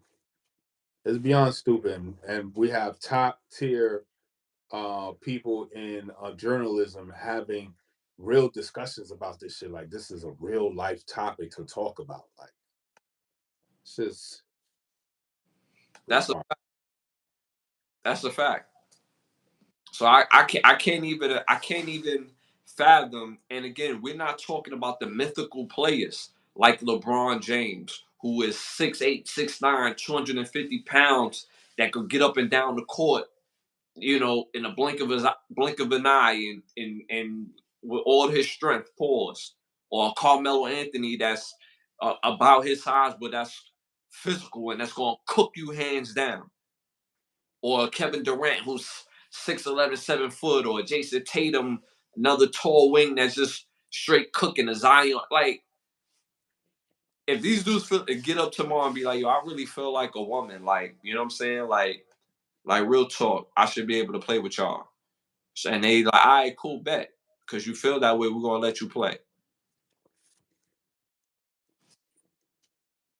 Shit wacky for real.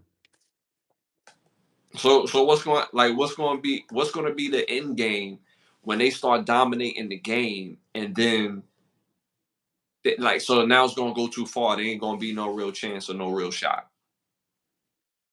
They let this shit happen. It's over. There's no coming back from the WNBA. It's just gonna be NBA Part 2. Fuck is wrong with y'all? Men don't wear dress. Starlet and Joanna Man starting balling with women. They're going to be singing a different tune. Hi. Shout out to one real one always in the building. Hit that like button. Hit that like button for us. All right, so we're moving on to our next segment. This segment is brought to you by Bravo Section. Make sure y'all head to bigbravosection.com. Again, bigbravosection.com. If you're in the Miami area, book a session with one of the best photographers in the world. If you're not, they'll fly out and come to you and take care of your session. Again, that's bigbravosection.com. Got a petty thought for us? We got petty words. We got some petty words from the Black's Law Dictionary. As you know, I just pick random words from the dictionary. We have a bunch of words that we use on a daily basis, and we don't seem to understand or grasp the concept that there's legal definitions to these words, which have more consequences and a cause and effect in our lives. So it's best that we know the legal definitions as opposed to just the general definitions of certain words that we use on a daily basis. So the first word is predisposition. So predisposition in a legal term means for purposes of entrapment. Defense may be defined as a defendant's inclination to engage in illegal activity for which he has been charged, i.e., that he is ready and willing to commit the crime. It focuses it focuses on the defendant's state of mind before a government agent suggests he commit the crime. So predisposition is basically saying that a person has, it's not motive, but more inkling and more inclined to do a certain crime. Like if you a drug addict and you've been caught multiple times with drugs, you definitely had a predisposition to drugs because of your background and your fight with a drug habit. So your predisposition would be drugs. So that's what predisposition would be, and it's up to the state to see if they have the defendant's try to figure out the defendant's state of mind before he was able to commit the crime and stuff. So next word on the list is discrepancy. So discrepancy is a difference between two things which ought to be identical, as between one writing and another. A variance. Also discord, disordinance, disagreement. So discrepancy could most of the times, a lot of times, could be seen in signatures. If very important documents need to be signed, and they're legal documents, and they have legal binding affirmations on there. And if there's any type of slight change in how a letter is has a swoop or anything like that, that creates a discrepancy. So that could potentially null and void the contract or the business agreement that the two parties are in. So that basically what discrepancy means. Last but not least is the word on call. So on call means there is no legal difference between an obligation payable with when demanded or on demand, and on payable on call or at any time called for. In each case, the debt is payable on demand. So on call means when the bread, when I call, you just gotta have my bread. You know what I'm saying? Mm-hmm. You just know bread is due on Friday, whether I call Thursday night or Evident. or Saturday. It's due Friday. So Mm-hmm. regardless of what's going on, the due day is Friday. So there's nothing that we need to talk about. You know what I'm saying? Yeah. Yeah. So the legal words for this episode were predisposition, discrepancy, and on call.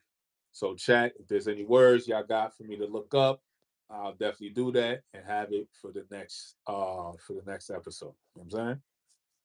Facts. Shout out to old Koala. Yo, it's popping. Thank you for tuning in, man. Hit that like button. Hit that like button. And again, drop in them words for my brother to look up through the Black's Law Dictionary. Make sure y'all tap in and put in the words that y'all want him to look up. All right, moving on to our next segment, Keep the Lie Live segment. Keep the lie live. The Lie Live. So this Keep the Lie Live segment is facts over feelings. All right, so we in this like weird space that I don't know, for some reason this era thinks feelings is more important than facts, right? So, for example, O.J. Simpson died not too long ago, and the fact of the matter is that he was acquitted for murder, for the reasons being that it didn't add up that he murdered his wife Nicole Brown Simpson. But people feeling of it was no, he still did it, and he still yada yada yada. That's a feeling. You and your feelings. But the evidence proves that he didn't murder this person. So was he acquitted? Yes, he was acquitted. And that's a fact, right? It was facts about the case that I didn't even know of. That Ron Goldman and a few other cops was actually planting physical evidence at the different scenes of the crime. That Nicole Brown Simpson, her handyman, was a known serial killer. This is something I didn't know. This man murdered at least like 6 women, and like 3 women that summer that Nicole Simpson died. What I didn't know, that Nicole Brown and Ron Goldman they said that it was two killers and not one because of how they died. They died execution style. They didn't die with, because when you if you stab somebody, chances are that if somebody's watching you stab somebody, they're not going to be like, "Oh my God, what are you doing?" They're going to take off. See what I'm saying? So they both was kind of killed simultaneously, or there will be defensive wounds, but neither one of them had any defensive wounds. Again, this is information that was available when this was going on, but they redacted the information because the powers that be, they made too much money trying to convict OJ. They made too much money on the story of OJ, not feeling fact. So fast forward to Bruce Jenner, where when OJ passes away, he types in good riddance. He tweets good riddance. And it's like, whoa, whoa, whoa, whoa. You in your feelings. You in your feelings, Bruce. You should humble yourself. Because not too long ago, you saying good riddance to a person that has been acquitted of a murder, but just 8, 9 years ago, you murdered somebody. That's not a feeling, that's a fact. And just so happily, do we live in a type of world where a man could change his identity, becomes a whole woman, win Woman of the Year, and murder somebody all in the same year? Where they do that at? They pick and choose when they want to care for shit. You know what I'm saying? That's really what it, not want to say it all it boils down to, but it's like even with the example used with O.J. Simpson, right? The fact of the matter is, right, based on the facts, right, O.J. did not kill Nicole Brown Simpson, correct? Mm-hmm. So that means somebody did kill her. Mm-hmm. It wasn't O.J. Mm-hmm. So after the case and after the trial's over, that's it. Y'all never thought to go back and reopen the cold case and really actually find out who actually did it? You know what I'm saying? Because if we go through I'm going by the facts. Facts is bro took the the case to trial, was found not guilty, so that means he didn't kill her. That's facts. So that means somebody did. So y'all never went back to find out who did? Yeah, y'all just said, nah, we just gonna sue him and we get money for suing him because he's responsible, even though he's not responsible. He didn't kill them. So what is you suing them have to do with you finding out who killed your family member? You know what I'm saying? So after all these years, no cop never thought to go back and reopen the case and find out who actually really did it. Not even cops, no media, no one.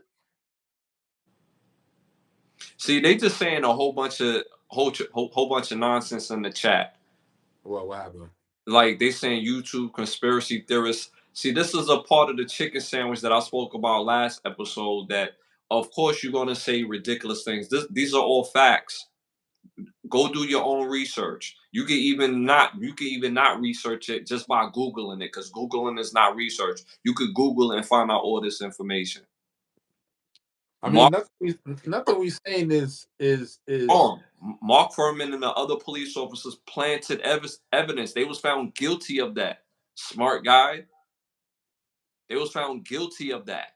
and it's okay. Even if y'all bring that up, it still doesn't change the fact that the jury found O.J. Simpson not guilty, and my point still holds true that the killers are still out there, and they never found out who killed them. You know what I'm saying? So what are we talking about? Mm-hmm. So at the end of the day, we're talking about facts over feelings. So we live in a world where this man has died and people are still saying that he's a murderer, even though all the evidence lead up to him not murdering. And then on top of that, all the evidence that they had throughout that benefited OJ, they redacted the information because the powers that be made too much money on the case alone at that time to even try OJ, knowing that he didn't do these murders. Because now, if it's hitting the public, now they had this information before. So now we're talking about a Bruce Jenner who had the nerve to come out and say good riddance, but you murdered somebody. You was found guilty of that.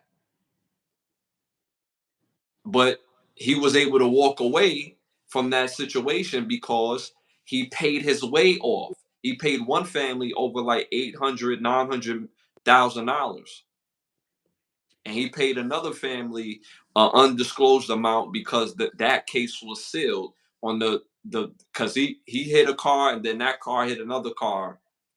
So, but because of Bruce's involvement, none of these families would have, you know what I'm saying? None of these, it wouldn't have been an accident which will cause somebody to lose their life. Mm-hmm. These are facts. But we live in a world where he could call somebody a murderer in good riddance and then change himself from being a man to a woman and then get best woman of the year. So what about the moms who are actually moms that's holding it down with 1, 2, 3 kids that's holding it down? What about them? Who gets up every day, puts on their uniform, go to work, come back home, take care of their kids. And then she's such a good mom that their fathers are still in their life, or their father is still in their life with the father is co-parenting with them, but she's still a dope mom because she's still doing with her part and she's working in conjunction with the father. Mm-hmm. Why she don't get woman of the year? She's making it happen with less. Like, why she don't get woman of the year? But this man could change his whole sexual identity, call somebody else a murderer, but he's a murderer. He's a murderer. When woman of the year in the same year. How, Only how, in how America. do we do that? How do we do that? Only in America, son. Facts over feelings. The fact that we believe that our feelings is bigger than the facts is crazy to me. George Zimmerman is still out here signing Skittles.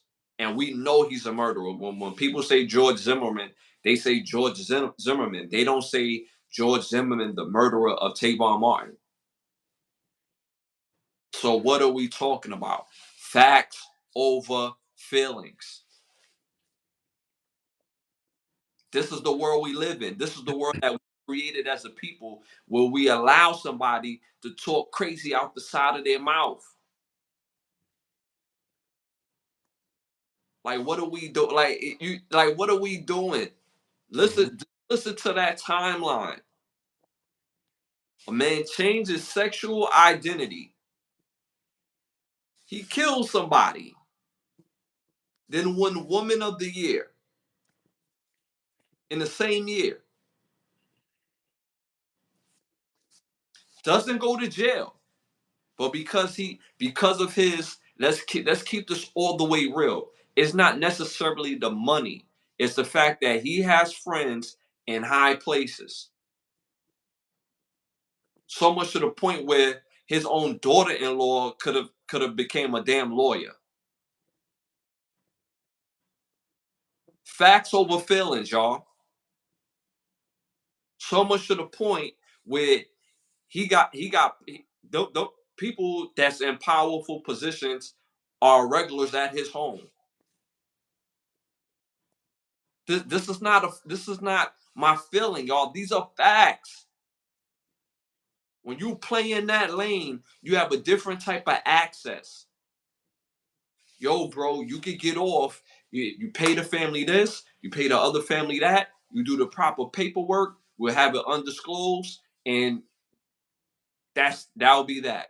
He paid one family $900,000, and the other family, the person who died, an undisclosed amount. Simple as that. Facts over feelings. Facts over feelings. Anything you want to add to that? It's just it's like they used to say when we was growing up here, watching Disneyland and shit. Niggas they're literally living in a magical fantasy world now. You know what I'm saying? Like, you have to like do research, get facts, you know what I'm saying, get other facts, then come to your own conclusions. And niggas done forgot about the scientific method and all that. Like, it's just whatever they say goes. You know what I'm saying? No critical thinking at all or nothing. It's just like, but as soon as TikTok says it, oh now you're right. Yeah, Right. it's facts now. Right. But you could have been read the facts a minute ago. But now it's on TikTok, some dude with some eerie music in the background. Now it's facts. It's Snapple facts now. You know what I'm saying? Mm-hmm. It's just funny. You know what I'm saying? How that shit goes. Mm-hmm. So we're going to continue to live in this world like this because I said this last episode and you said this many episodes ago. We dead living in an assimilation. This is the type of world everybody gets up and do the same thing every day, day out. The foods that people are consuming is a part of the diet things that we're watching, the things that we're ingesting into our bodies, not just from a physical aspect, but from a mental aspect, and it creates emotional aspects of people, uh, personalities that they didn't know existed. Because if you put somebody in a certain situation, they're going to check most people are going to check their proclivities at the door. We seen that when COVID hit. Oh, I ain't gonna take the shot. I ain't gonna take the shot. Yo, you can't come back to work to this $80,000 job if you can't get no shot. If you're not gonna get the shot, you live check to check. You live check to check. You only gonna make 32,000 this year, so you can't come back here, bro, until you get the shot. Shot. I better take some bass out of my voice so I can go take the jab, get back to work. So people proclivities, it gets challenged every day based on the world that we live in. And most people don't realize it until it's too late. Same thing with the presidents that we voted in. We went through a whole tax season where people were like, yo, I thought I was going to get this amount of money. Could da da da da da blah blah blah blah. It's like, yeah, they changed that. That law that was available last year ain't available this year. And because of that, you're going to get less money based on where your income's at. Nah, yeah. Yeah. They said he said this during the during the presidential run. Taxes are gonna go up. So you surprised when they went up? Facts over feelings. What you was about to add? It looked like you was about to add something. Nah, you cooking right now. I'm letting you cook. So again, we gotta be aware of these things, man. Like it's this, and I said this last show. It's the chicken sandwich, y'all. It's the stuff that looks good or tell you that it tastes good. It's like when watching The Matrix, and the dude was like, I know this is a steak, but my brain is telling me that it tastes like a steak, but I don't really know what this really tastes like for real. But I don't care that I don't know what this tastes like for real. I want my mind to tell me that this is a steak and it's going to taste like steak and that is yummy. That's the chicken sandwich combined with timing. So you got chicken sandwich and you got timing. And then here on the side, they mix some real shit like, yeah, we're going to change the tax law over here. We're going to raise the cost of living over here. We're going to let migrants be able to have the resources to open carry guns and to pay rentless to pay no rent for the next 2 years, depending on the state that they go to. All this real shit over here, and we're gonna do it on the backs of people who've been here. Or another, let's throw another chicken sandwich out there.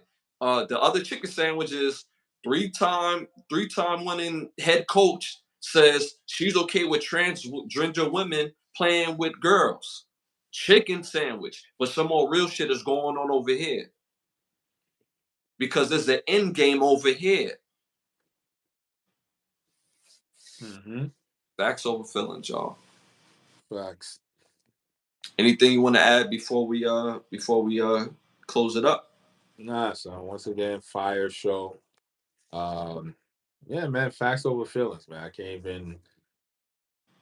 It's nothing to argue about that. You know what I'm saying? That's real statements. Facts over feelings. You know what I'm saying? So y'all, we want to again thank y'all for tuning in. It's been another dope episode. Again, it's episode 49. Oh my God, 49. Feel like just yesterday that we started this podcast. Episode 49 will be back Sunday at 10:30 normal time. Again, our times is every Thursday, every Sunday at 10:30. Again, shout out to all the sponsors, OUV Records, Bravo Section, and Button Snaps. If you're interested in becoming one of the sponsors of the show, you can reach me on Instagram at Ashley Lovechild on Instagram, or you can reach my brother on his Instagram at Bravo section _ You already know. And again, that's for serious inquiry only. If you have products or anything positive that you want to promote, you can get at me or my brother on Instagram. Again, hit our Patreon at Can the Brothas Get a Rap Podcast. Hit the community page. We got popular opinions on our community page. Watch those rewatches, and check out our playlist as well. And we'll see y'all Sunday at 10:30. You already know what's happening. It's always love. We'll be 30, y'all. Hit that like button on y'all way out. Hit that like button. It's nothing but love, y'all. We see y'all next go round. We out of here.